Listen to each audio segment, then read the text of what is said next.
In the biting Moscow winter, where the wind sliced through coats like a knife through butter, Ivan stood at the bus stop, his breath clouding in the frigid air. His worn boots shuffled against the snow-dusted pavement, hands stuffed deep into the pockets of his faded jacket. The city hummed around him, cars honking, neon signs flickering, the distant clatter of the metro, but here, at this lonely stop on a dimly lit street, time felt frozen. His eyes stung from the cold, but they caught on her. A woman, slight and shivering, clutching a thin scarf to her chest as if it could shield her from the -20 chill. Her face was pale, lips faintly blue, and her eyes darted toward the empty road, searching for a bus that wasn't coming. Ivan didn't know her story, didn't need to. He saw her trembling and felt a pang in his chest, sharp as the wind. Without a second thought, he shrugged off his jacket, the only thing keeping him warm, and held it out to her. "Take it," he said, his voice rough but kind, the words curling into the air like smoke.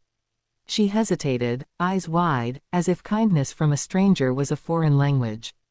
But the cold was a cruel negotiator, and she accepted, wrapping the oversized jacket around her shoulders. It smelled faintly of tobacco and engine oil, but it was warm, and she sank into it with a quiet sigh. Ivan, now in just a threadbare sweater, shoved his hands back into his pockets and turned his gaze to the horizon, pretending the cold didn't bite. They stood in silence, two strangers bound by a small act of humanity in a city that often forgot such things existed. Her name was Elena, though Ivan wouldn't learn that until later. To him, she was just a woman who needed help, another soul weathering Moscow's endless winter. To her, he was a stranger with kind eyes and a jacket too big for his frame, a man who looked like he'd seen hard days but hadn't let them harden his heart. She didn't tell him she was Elena Petrova, CEO of one of Russia's largest tech firms, a woman whose name graced headlines and boardrooms. She didn't mention the chauffeured car that had broken down a mile away, leaving her stranded, or the meetings she'd missed with investors who could make or break her company's next quarter. In that moment, she was just a woman, cold and vulnerable, and his jacket was a lifeline. The bus never came. After 20 minutes, Elena broke the silence. "You didn't have to do that," she said, her voice soft but steady, her English accented but flawless. She'd noticed his calloused hands, the faint scar above his eyebrow, the way he stood with a quiet resilience. "Why did you?" Ivan shrugged, his breath puffing out in a cloud. "You were cold. I had a jacket." His simplicity disarmed her. In her world of calculated moves and corporate chess, his answer was a checkmate of sincerity. She studied him, this man who looked like he belonged to the city's underbelly, maybe a mechanic, maybe a laborer, but whose eyes held a depth she couldn't quite place. "I'm Elena," she said finally, extending a gloved hand. He took it, his grip firm despite the cold. "Ivan," he replied, and for a moment, their hands lingered, a small warmth in the freezing night. She wanted to say more, to ask about him, but headlights cut through the darkness. A sleek black car pulled up, not the bus, but her driver, finally arrived. She hesitated, then slipped off the jacket, handing it back to him. "Thank you," she said, her voice carrying a weight Ivan didn't understand. She climbed into the car, and it vanished into the neon-lit streets. Ivan thought that was the end of it. A small kindness, a fleeting moment. He went back to his life, days at the auto shop, nights in a cramped apartment where the heater rattled but never warmed. He didn't know that. Elena couldn't forget him. In her glass-walled office overlooking Moscow's skyline, she replayed that night. The jacket, his unassuming kindness, the way he'd given without expecting anything in return. It gnawed at her. She'd built her empire on strategy, on seeing opportunities where others saw none. But Ivan's act wasn't strategy, it was something purer, something she hadn't encountered in years. She found him through sheer determination. A private investigator, a few discreet inquiries, and soon she had his name, Ivan Kuznetsov, 34, a mechanic with a modest life and a past he didn't talk about. Elena learned he'd once been a soldier, had served in Chechnya, and came back quieter, carrying ghosts he never shared. He lived alone, sent money to his mother in a village outside Moscow, and spent his evenings reading tattered books by lamplight. The more she learned, the more she wanted to know him, not as a CEO, but as Elena, the woman who'd stood shivering at a bus stop. She tracked him to his shop, a grimy garage on the city's edge where engines roared and sparks flew. Dressed in a simple coat, no trace of her corporate armor, she walked in, her heart pounding. Ivan was under a car, wrench in hand, grease smudged on his cheek. He didn't recognize her at first, not until she spoke. "You gave me your jacket," she said, and his eyes widened, the wrench stilling in his hand. They talked. At first, it was awkward, her polished words clashing with his blunt ones. But there was an ease to him, a lack of pretense that drew her in. She told him she worked in tech, leaving out the part where she ran a billion-ruble company. He told her about the shop, about fixing things because it made sense to him, putting broken pieces back together. They met again, then again, coffee turning into walks through snowy parks, their conversations growing deeper. She told him about her childhood in a small town, how she'd clawed her way to the top, how success sometimes felt like a cage.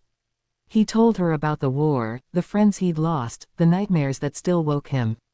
They were opposites, she, a titan of industry, he, a man who fixed cars, but their shared humanity bridged the gap. Alina's world began to shift.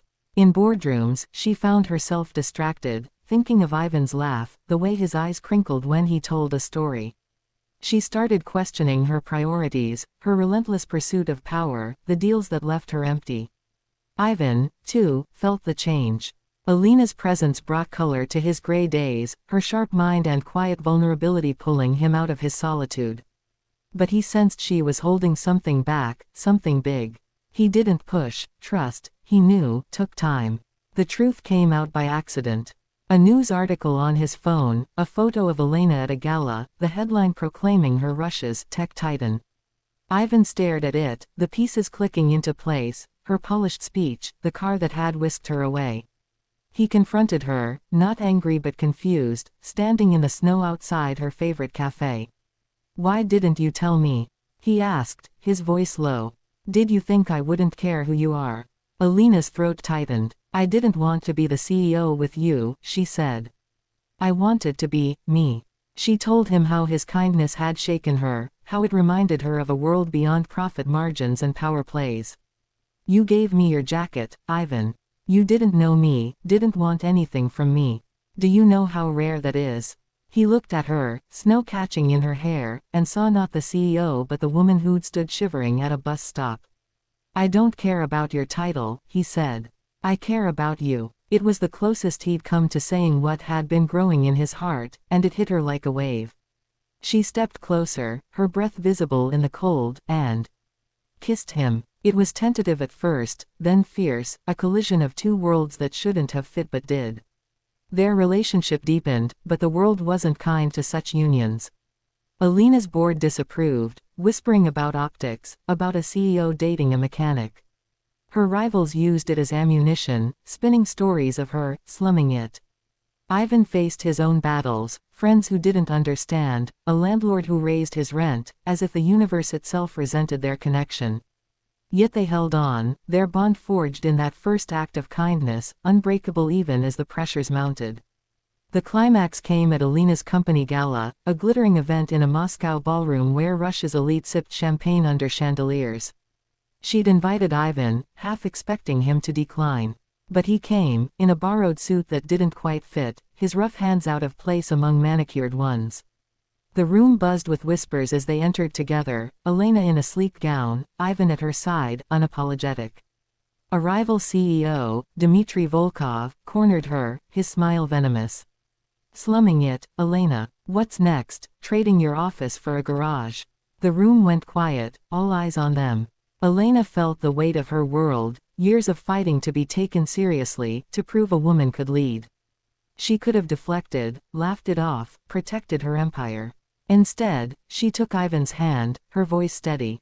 "This man gave me his jacket when I was freezing, when he had nothing to gain. That's worth more than any deal you'll ever make, Dmitry." The room held its breath, and Ivan, who'd always felt small in her world, stood taller. He squeezed her hand, his heart swelling with pride, not for himself but for her. The moment shifted something in Elena. She began to change her company, prioritizing projects that helped people, affordable tech for rural schools, support for veterans like Ivan. It wasn't easy, profits dipped, shareholders grumbled. But she was done chasing numbers at the expense of her soul. Ivan, inspired by her, started teaching free mechanics classes to kids in his neighborhood, showing them how to fix what was broken, just as he'd always done. Years later, they stood at that same bus stop, now a memory they visited each winter. The city had changed, new buildings, new faces, but the cold was the same, and so was their love. Elena, still a CEO but no longer defined by it, leaned into Ivan, his jacket around her shoulders once more. "You changed my life," she whispered. He smiled, his breath mingling with hers in the frosty air. "You were cold," he said. "I had a jacket." Their story spread, not just in Moscow but across Russia and beyond, whispered in cafes and shared online. It wasn't about a CEO and a mechanic, it was about kindness, about seeing the human behind the title, the heart behind the scars. In a world often cold and divided, their love was a reminder: sometimes, a single act of humanity can warm the soul of a city, a country, a world.